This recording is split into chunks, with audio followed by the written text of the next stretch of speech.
Olá, pessoal. Continuamos aqui o estudo sobre a estrutura de tratamento de erros e implementação dos conceitos de orientação a objetos em Java, parte 2. Nós falamos sobre tratamento de erros, a implementação de uma estrutura de tratamento de erros. Então, nessa segunda etapa do desenvolvimento do nosso app, nós vamos criar uma estrutura para tratamento de erros.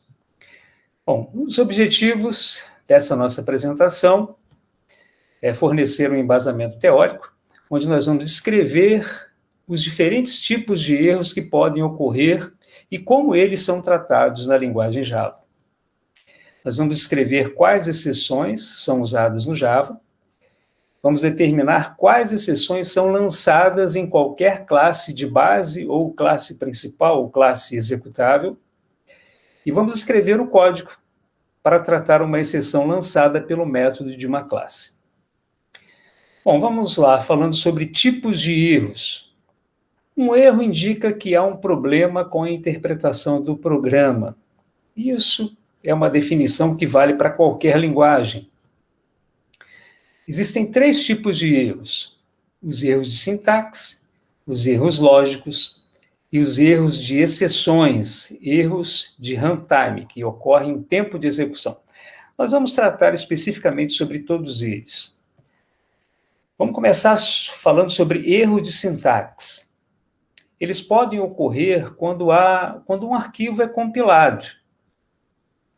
Esses erros são erros de codificação e de sintaxe, como, por exemplo, pontos e vírgulas ausentes, erros de ortografia, atribuir um valor a uma variável que não é do tipo correto. Isso são erros muito comuns. Agora, o detalhe que a gente observa nessa imagem aqui é que a própria IDE que nós utilizamos, elas nos costumam alertar sobre esses tipos de erro, o erro de sintaxe. Então, no caso do Eclipse, por exemplo, a gente vê aqui uma sinalização onde ele indica que houve um erro, né? Ele detecta um erro e nos dá um alerta. Normalmente, as IDEs nos ajudam quanto a esses tipos de erros, e a gente pode corrigir, né? É comum passar por algumas rodadas de erros de sintaxe de fixação antes do sucesso na compilação do arquivo. Então, normalmente, às vezes você tenta compilar o programa, você vê que tem um erro de sintaxe e você nem atentou que a própria IDE ela já te fez lá uma notificação indicando que havia aquele erro. Então, o compilador não deixa passar esse tipo de erro. Erro de sintaxe, a gente pode considerar pontos e vírgulas ausentes, símbolos incorretos. É quando a gente esquece um ponto e vírgula no final de uma instrução Java. Isso aí ocorre um erro, né? Ele indica um erro, né? Se a gente deixar de colocar um ponto e vírgula, a gente vai ver daqui a pouquinho um outro exemplo, mais claro, né? Ele vai e apresenta esse erro de exceção. Um outro erro comum é quando numa comparação, que eu deveria fazer dessa forma, que eu estou comparando duas variáveis, a variável x e a variável y, e o uso correto é o uso de dois símbolos de igual para comparação. Se eu faço apenas um símbolo de igual, isso aí é um erro incorreto, né? Então, certamente eu vou ser alertado desse problema, né? Bom, agora, os erros de sintaxe, eles são, assim, de fácil percepção. O compilador normalmente vai certamente acusar e as IDEs vão nos alertar. Agora, quanto aos erros lógicos. Os erros lógicos, eles podem ocorrer em decorrência de uma lógica incorreta do programador. E esse é um grande problema. Esses erros não produzem um erro de compilação ou de tempo de execução. Por exemplo, um loop é executado muitas vezes, ou o programa produz um resultado incorreto. Então, você está fazendo um programa que, por exemplo, faz um cálculo de uma folha de pagamento. Então, de repente, você erra o cálculo, na rotina de cálculo, você realiza uma operação indevida. Esse é o tipo de erro que o compilador não vai pegar. Esse é o tipo de erro que vai ser constatado quando você verifica o resultado. Quando você vai calcular o IPTU de um município, né? Se você errar o cálculo do valor venal do imóvel, ora, isso aí o compilador não vai te acusar o erro, pois é um erro de lógica, né? Quando o contribuinte receber o carnê, que ele vai detectar o problema, né? Isso aí é um erro lógico. Bom, colocar um ponto e vírgula após uma condição if ou inicializar um loop. Isso é muito comum também. Observem esse exemplozinho aqui, ó. Observe que a gente está criando uma estrutura de repetição for, onde a minha variável i varia de 0 até 4. Eu começo em 0 até 4. 0, 1, 2, 3, 4. Então, a ideia é que eu quero imprimir o valor da variável i nessas suas 5 ocorrências, né, de 0 a 4. Só que eu coloquei indevidamente um ponto e vírgula nesse ponto. Então, quando eu for executar esse programa aqui, o que vai acontecer de fato é o seguinte: essa instrução ela vai ser executada somente uma vez. Por quê? Porque eu coloquei esse ponto e vírgula aqui indevidamente. Então, o que vai ocorrer é que ele vai ficar nesse loop aqui as 5 vezes e somente depois ele vai imprimir a variável i. Apenas uma vez ele vai imprimir a variável i. Ao passo de que se eu tirar esse ponto e vírgula, ele vai fazer o procedimento correto, ele vai imprimir 5 vezes o valor de i, de 0 a 4. Então, isso aqui é um erro lógico, né? Um erro que você vai perceber no momento da execução. Tá? O compilador não tem como te ajudar nesse caso, muito menos a IDE. Exemplos de erros lógicos, né? Um outro erro muito comum é quando você utiliza o símbolo igual igual para comparar strings ou objetos. Isso é um erro lógico. Então, observem aqui que eu tenho duas strings, S1 e S2. Bom, essas strings elas são consideradas objetos, objeto S1, objeto S2. Quando eu faço essa comparação, por não ser um tipo primitivo, eu jamais poderia utilizar o símbolo de igual a igual. Nesse caso, eu teria que usar um método equals, que faria essa verificação. If S1.equals S2. Aí eu estaria comparando se S1 é igual a S2. Só que nesse caso eu fiz diferente. Então o que vai acontecer? Um outro erro lógico. O compilador não vai acusar esse problema. Aqui também a gente tem aquele mesmo erro, né? Eu coloquei um if, perguntando se ele é maior do que 10, só que ocorre o seguinte, eu coloquei esse ponto e vírgula indevidamente. Então, essa instrução aqui, ó, if x é maior que 10, ela vai ocorrer, ou melhor, esse system.out.println, hello, ou seja, eu vou imprimir a mensagem hello, teoricamente isso aqui só deveria ocorrer se o x for maior do que 10. Mas eu colocando esse ponto e vírgula aqui, ele sempre vai imprimir o hello, independente dessa condição. Ou seja, é um outro erro de lógica. Tá? Quer dizer, um ponto e vírgula entrou aqui, talvez de forma imperceptível, e causou esse erro de lógica. Bom, agora a gente fala sobre exceções, né? Então falamos sobre erro de sintaxe, erro de lógica, e agora vamos falar sobre exceções. Quando um arquivo é compilado com sucesso, pode ocorrer um erro no momento de testá-lo, no runtime, quer dizer, no momento da execução daquele programa. Esses erros de runtime são chamados de exceções e devem ser tratados pelo programador usando um código no programa. Situação conhecida como lançar a exceção. Então, existem determinados tipos de erros que a gente pode tratar, a gente pode prever um determinado erro. Inclusive, muitas vezes, nós somos obrigados a fazer esse tratamento de erros. É o que a gente vai ver na sequência. Categorias de exceções Java. As exceções Java se enquadram em duas categorias. As exceções não verificadas, erros no código, e as exceções verificadas, erros que ocorrem no lado de fora do código. A maior parte se origina de programas com entrada e saída. Bom, vamos falar um pouquinho sobre isso aqui, ó. Exceções não verificadas. Erros no código. Bom, Quando eu cometo um erro de sintaxe, por exemplo, é um clássico exemplo de exceções não verificadas, né? Agora, as exceções verificadas é aquele tipo de erro que foge à alçada do programador. Por exemplo, um arquivo que você imaginou que tivesse no disco e não está. De repente, um estouro de HD, encheu o HD. É uma exceção verificada. Quer dizer, na hora da execução vai acontecer, vai ser apresentado aquele erro. Tá? Então, essa é a diferença básica. Bom, aí a gente pode criar um bloco try-catch, para que a gente possa tratar essas exceções. Um bloco try-catch pode tratar de exceções verificadas e não verificadas. Então, a gente vê aqui abaixo um exemplo.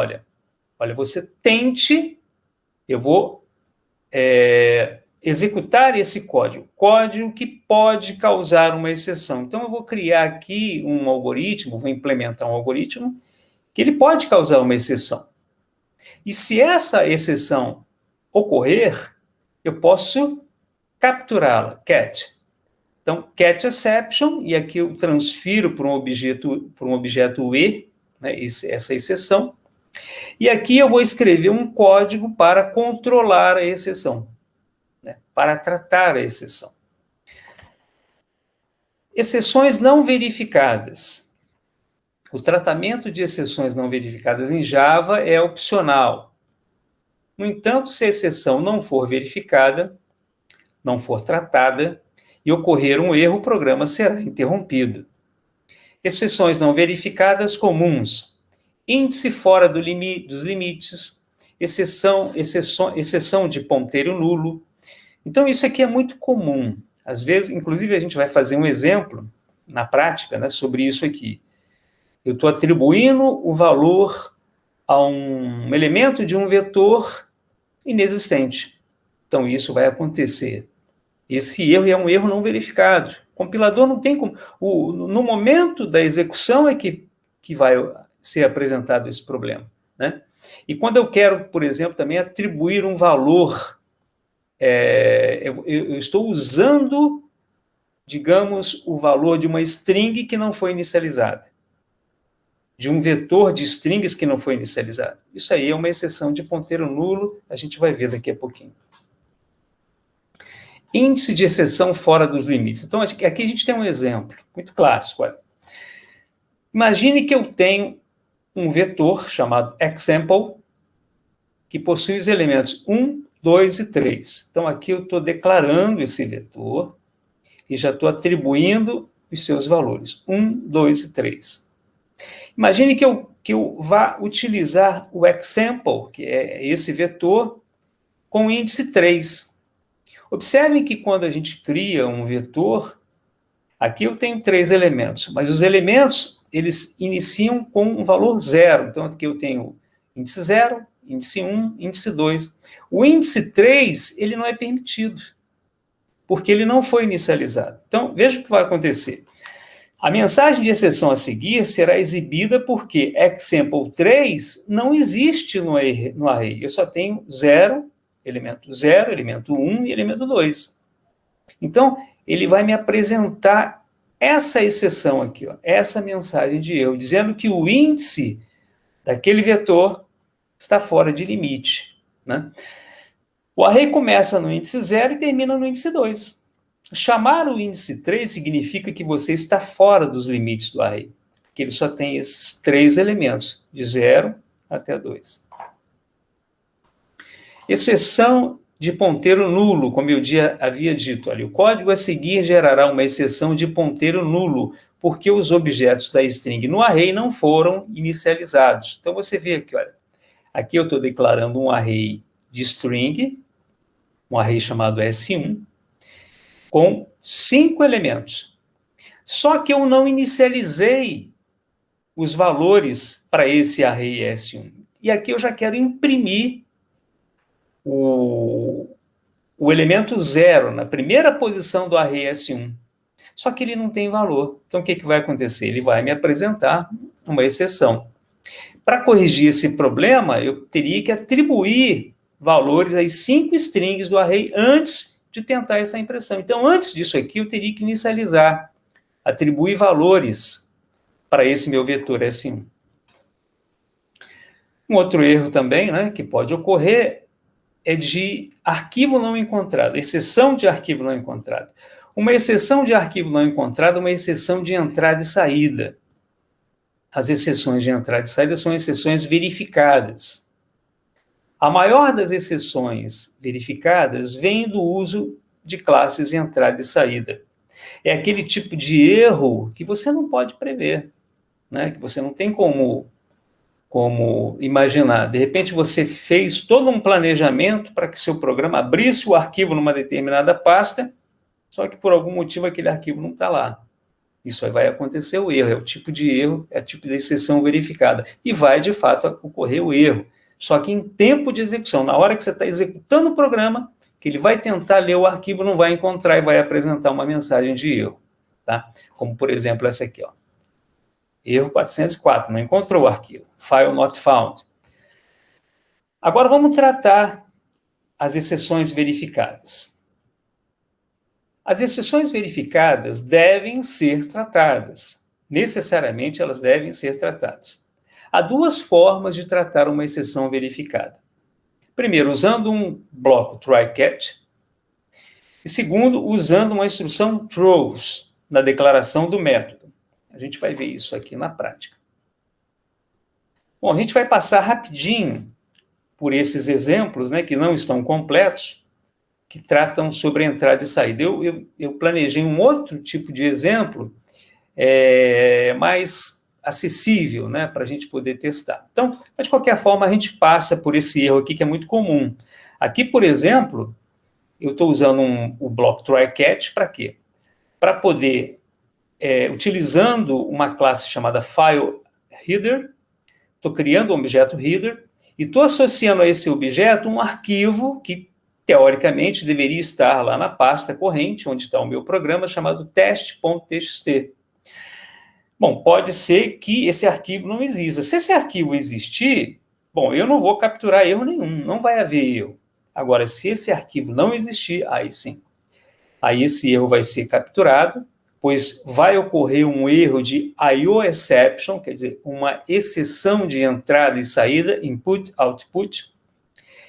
E aí eu posso tratar esse erro emitindo uma mensagem amigável para o meu usuário. Olha, file not found, arquivo não encontrado. Este código ele usa um bloco try-catch, né, para tratar uma exceção de entrada e saída, como eu acabei de explicar. Exceção de arquivo não encontrado. Agora, a gente pode usar também uma instrução throws para tratar uma exceção de entrada e saída. A instrução throws é usada para alertar que pode haver uma exceção gerada. No entanto, o programa ainda será interrompido, caso ocorra um erro ou gere uma exceção. Então, nesse caso, eu estou fazendo uma transferência de responsabilidade. Nesse caso, eu tenho o método main, que é o método principal, né? Então, quando eu tenho um método main dentro de uma classe Java, necessariamente essa classe vai ser executável. E aqui, nesse caso, quem vai chamar o método main, né, logicamente, vai ser o sistema operacional, quando eu for executar essa classe, né, esse método vai ser executado. Então, dentro desse método, eu estou tentando fazer a abertura desse arquivo test.txt. Agora, se houver um erro, o throws aqui ele vai transferir o erro de I/O exception para quem chamou esse método. Nesse caso, é o sistema operacional. Agora, esse throws aqui ele é muito interessante quando você está dentro de um projeto maior, onde você tem um método que é chamado por uma outra classe do seu projeto.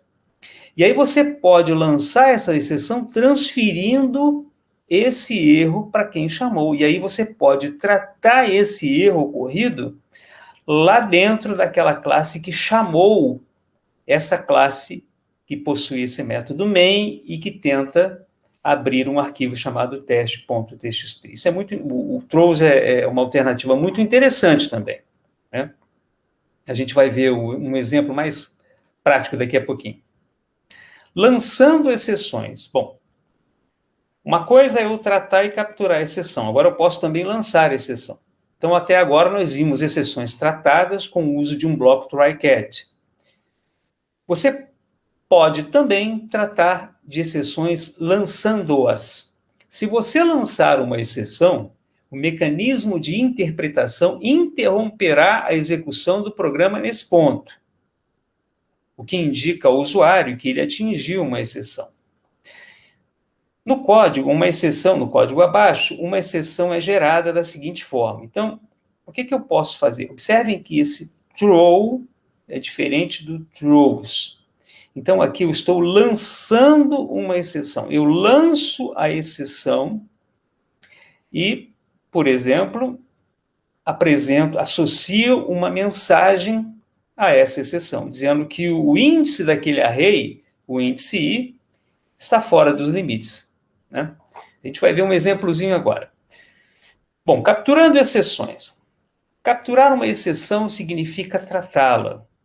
Você pode lançar uma exceção para alguns casos, como sair dos limites de um array e capturar a exceção para continuar o programa da forma que escreveu para tratar a exceção. Um bloco try-catch permite que você faça isso. Vamos ver. Olha, aqui a gente tem esse exemplozinho, mas eu vou alternar para o Eclipse para mostrar para vocês na prática como é que a gente vai fazer. Olha, eu estou usando o try, eu vou tentar executar um bloco de código e vou capturar a sua exceção. Observem que aqui, olha, eu estou fazendo o lançamento dessa exceção. Vamos ver na prática como é que isso ocorre. Vamos lá. Bom, aqui eu estou com o Eclipse aberto. E aí, deixa eu limpar essa mensagem aqui. Vamos lá, agora sim. Primeiro, a gente começa com a nossa classe, que é a classe que eu chamei de tratar erro. Nessa classe, eu tenho, ou melhor, nesse projeto tratar erro, né, que nós criamos, eu tenho duas classes. Uma classe chamada trata erro throws e a segunda classe trata erro try-catch. A gente começa com essa classe trata erro try-catch. Então, vamos lá. Bom, dentro dessa classe, vamos fazer uma explicação rápida aqui da lógica que a gente utiliza, é a seguinte. Olha, dentro dessa classe, trata erro try-catch, nós declaramos uma variável chamada i, é uma variável pública, estática, ou seja, é uma variável de trabalho, que vai ter visibilidade em toda a classe, né? Então, dentro desse método aqui, ela tem visibilidade, como teria também em outros métodos dessa classe. E dentro dessa classe, eu tenho o método main. Dentro desse método main, eu estou fazendo o seguinte, aliás, eu vou até fazer o seguinte aqui, eu vou tirar esse throw exception, vou tirar ele daqui, ele não precisa estar aqui, tá? E aqui, eu estou fazendo o tratamento do erro. Observem aqui, ó, try. Bom, eu vou fazer uma tentativa para executar esse código. Nesse código aqui, a lógica é a seguinte, eu vou fazer uma interação, estou usando aqui a instrução for, que vai variar a minha variável i, que eu já defini aqui em cima, eu vou inicializá-la com 0, e ela vai variar até o valor 100. Dentro desse for, o que eu fiz? Eu declarei aqui um array, né, do tipo inteiro, chamei de número, e atribuí o valor 100 para o centésimo, digamos aqui, não, ou melhor, eu vou fazer uma interação, então, cada interação, eu vou atribuir o valor 100 para essa minha variável i. Então, observe aqui o seguinte, olha, esse array ele só tem 10 elementos. Eu estou mandando o i variar de 0 até 100.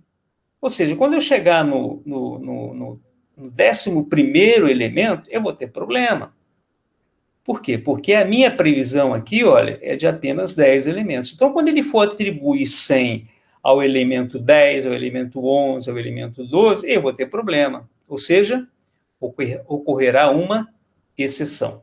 Então, até o 9, quer dizer, de 0 a 9, a exceção não vai ocorrer. Ele vai atribuir o valor 100 e eu vou imprimir aqui, eu coloquei um system.out.println, eu estou imprimindo o valor i, índice i. só para mostrar que até o valor 9 ele vai funcionar certinho. Depois do 9, aí vai haver exceção, vai ocorrer exceção. Só que aí eu estou tratando essa exceção, olha, catch, exception e. Aqui eu faço o tratamento. Caso ocorra essa exceção, aí o que eu fiz? Eu criei um códigozinho aqui só para exemplificar, tá? Mas só para indicar que o meu código vai continuar funcionando. E depois eu mando imprimir uma mensagem, olha, exception detectada. Encontrei uma exceção. E qual é a exceção? Bom, como ele atribui a exceção ao objeto e, aqui eu utilizo o método fill in stack trace para indicar qual o erro que ocorreu. Tá? Então, eu imprimo a mensagem exception, exceção detectada, e mostro o erro que ocorreu. Então, vamos pegar e vamos executar isso aqui. Vamos executar esse código, vamos ver aqui o resultado. Olha, o que aconteceu aqui? Vamos lá, vamos analisar o resultado.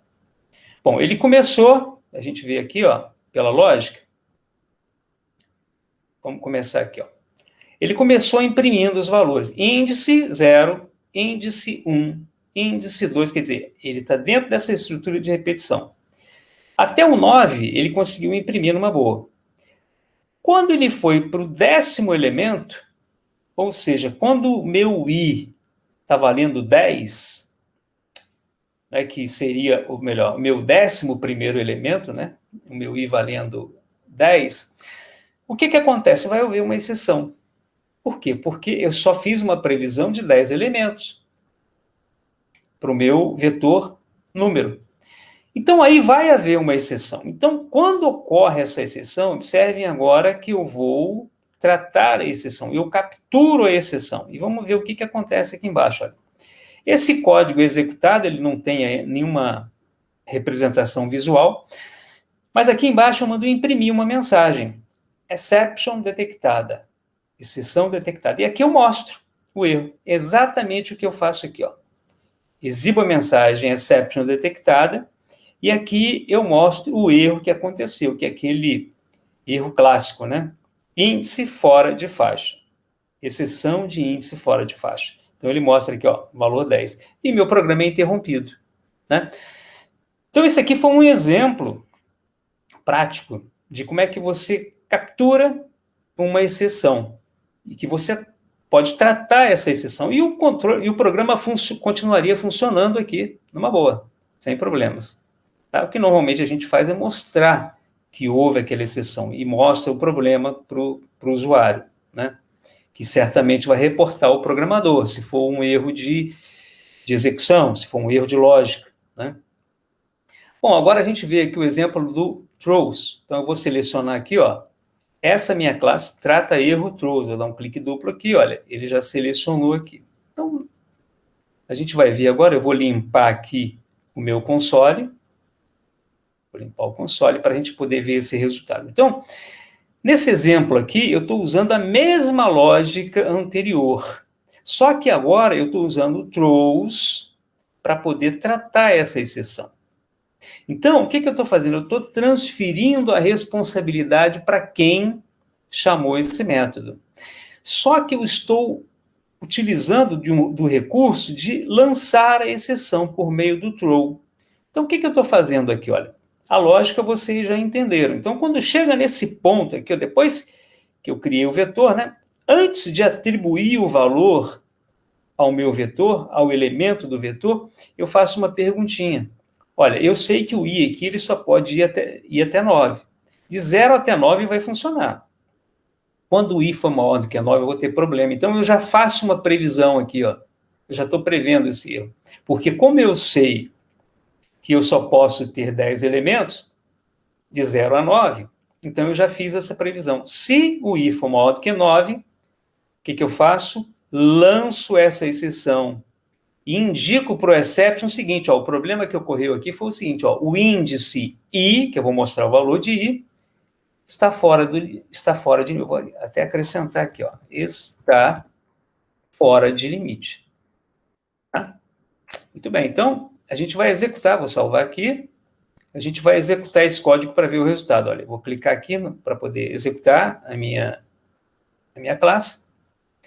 E olha só, ele vai imprimindo aqui, olha, índice 0, índice 1, índice 2, ele vai... Quando chega no 9, até o 9 está tudo bem. Se o i for maior do que 9, quando ele vai proceder o 10º, o que acontece? Olha, eu lancei essa exceção. Então, observem a mensagem, olha, índice 10 está fora de limite, ou está fora do limite, né? Aqui ele mostra o nome da classe, o nome do método, indica inclusive a linha que ocorreu. Então, aqui, digamos assim, eu disse que houve uma exceção e apresentei uma mensagem até amigável para o nosso usuário. O fato é que o programa aqui, ele forçadamente ele foi interrompido. Por quê? Pelo fato de ter ocorrido essa exceção. Então, dessa forma, nós apresentamos aqui as duas maneiras de você tratar os erros, seja pelo try-catch ou seja pelo throws. Voltamos, então, agora para a nossa apresentação. Bom, aí a gente apresentou um exemplo, né, de exceção fora de limites, utilizando o try-catch, também o throws. Bom, a terminologia que nós estudamos nessa apresentação. Nós vimos o seguinte, olha, nós vimos o catch, nós vimos também o termo exceções verificadas, erro, exceção, erro lógico, erro de runtime, erro de sintaxe, throw, block try catch e exceções não verificadas, né? Então, isso aqui é para a gente não esquecer de tudo que a gente viu nessa apresentação, nessa parte do nosso estudo. E a gente faz um resuminho aqui, né, de tudo que a gente viu. Então, certamente, depois dessa apresentação, dessa aula, você deverá ter aprendido o quê? Descrever os diferentes tipos de erro que podem ocorrer e como eles são tratados no Java, os erros de sintaxe, de lógica e de exceção. Descrever quais exceções são usadas no Java, determinar quais exceções são lançadas e escrever um código para tratar uma exceção, né? E como referências, né, nós temos aí a Bíblia do Programador Java, que é o livro dos irmãos Deitel e Detel, Java como Programar, e tudo isso você encontra no site da Oracle. Bom, nós ficamos por aqui, espero que você tenha entendido e nos vemos na próxima aula.